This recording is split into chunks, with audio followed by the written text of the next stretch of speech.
Snow fell in slow, careless as flakes, melting as soon as it touched the black asphalt. The city was choking on evening traffic, horns blaring, engines growling, people rushing past each other with eyes glued to phones and thoughts locked inside their own problems. At the busiest intersection, where 4 streets collided in a restless knot, the traffic light turned red and stayed red longer than usual. Cars stopped. Drivers sighed. Some cursed. On the narrow strip of pavement between lanes stood a woman wrapped in an old grey coat that was too thin for winter. Its buttons were mismatched, and one sleeve had been mended so many times it looked like a patchwork of memories. Her shoes were cracked, sucked through, and her fingers were red from the cold. In one hand, she held a small bunch of wilted flowers tied with twine. With the other, she held a child close to her side. The boy couldn't have been more than 5. He wore a knitted hat that had always been blue and a jacket clearly handed down through several winters.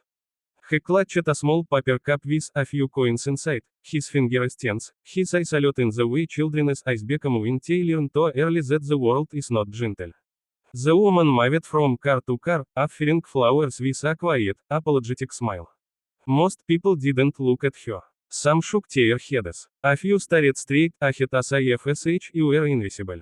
One man rolled down his window just to snap at a job before driving forward a few inches, even though the light was still red. The woman nodded, as if she had been thanked. Her name was Anya, though almost no one had called her that in years. To the city, she was just another beggar, another shop on the sidewalk, another inconvenience at a red light. No one saw the nights she spent awake, listening to her son's breathing to be sure he was warm enough. No one knew how carefully she counted coins, or how she sang softly to him when hunger made him cry. A gust of wind cut through the intersection, and the boy shivered. Anya noticed immediately. She crouched down, adjusted his scarf, and brushed snow from his eyelashes. It is almost over, she whispered, more to herself than to him. Just a little longer, he nodded, trusting her completely. That trust hurt more than the cold. Anya straightened and looked around. People were waiting, but no one was really watching. She hesitated. She hadn't planned this. Singing in the street was risky. It drew attention, not all of it kind. But something inside her felt heavy, urgent, like a door that had to be opened before it was too late. She turned to the boy and gently placed the flowers and the cup into his hands. «Держи моего ребёнка, я буду петь», said softly, to there was no one else to hear. «Hold this for him, I will sing». The boy frowned. «Oui, mama, because sometimes», said, smoothing his hat, «people hear better when you sing». She took one step forward, away from him, onto the thin strip of pavement between lanes. Cars idled on both sides of her. Exhaust curled into the air like ghostly breath. Anya closed her eyes. For a moment, there was only noise, horns, engines, distant sirens, the scrap of boots on wet pavement. Then she inhaled, slow and deep, as if she were pulling strength from somewhere far below the surface. When she sang, her voice didn't fight the noise. It rose through it. It was low at first, almost fragile, but steady. A melody old enough to feel like memory itself. Her voice carried the sound of empty rooms and long roads, of lullabies sung to sleeping children, of promises whispered and broken. It wasn't a performance meant to impress. It was a confession. People turned. A woman halfway across the street stopped walking.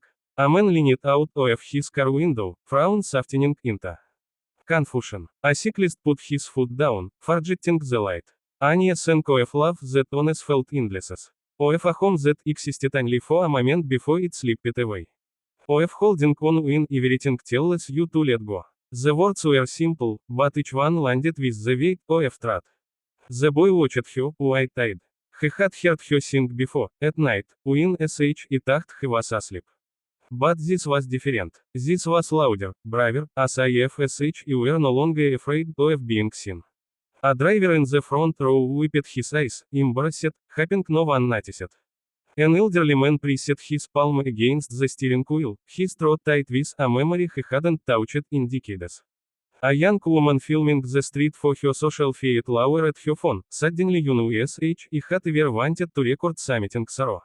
The traffic light changed to green. No one moved. The song flowed on, weaving sorrow and worm together. Annie's voice trembled, honest, then steadied.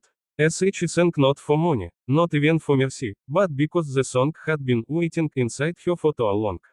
Tears appeared in places they were not expected. A businessman in a tailored coat stared at the dashboard, jaw clenched. A mother in the backseat of a taxi reached for her daughter's hand without realizing it. A police officer standing near the corner removed his cap and held it against his chest. When the song ended, it didn't stop suddenly. It faded, like breath on glass, leaving behind a silence so compelled it felt louder than the traffic ever had. For a heartbeat, no one reacted. Then someone clapped. One pair of hands, uncertain.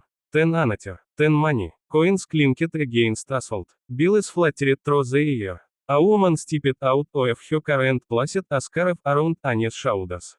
Someone else pressed a bag of groceries into the boy's arms. A man knelt to the child's level and said, "Take care of your mama," his voice thick. Anya stood frozen, overwhelmed. She hadn't expected this. She hadn't dared to. Her eyes found her son. He was smiling, proud, holding their small world together in his hands. She walked back to him, knelt, and pulled him into a hug. He smelled like cold air and wool and home. "We did good," he whispered. "Yes," she said, tears finally spilling. "We did." The light turned green again. This time, cars moved slowly, carefully, as if rushing would somehow be disrespectful. Life resumed, but it felt altered, softened around the edges. Anya gathered what had been driven, thanked people quietly, and took her son's hand. They stepped back onto the sidewalk, blending once more into the city's flow. But something had changed. People kept turning to look at them as they walked away. Not with pity, but with something closer to recognition, as if they had been reminded of a part of themselves they'd forgotten. The boy swung their joined hands. "Will you sing again tomorrow?" Anya looked ahead, at the streetlights glowing against the falling snow, at the long road that still waited for them. "Maybe," she said. "When it is needed." Behind them, the intersection returned to noise and motion, but the echo of her song lingered, invisible and stubborn, treading each other through the evening.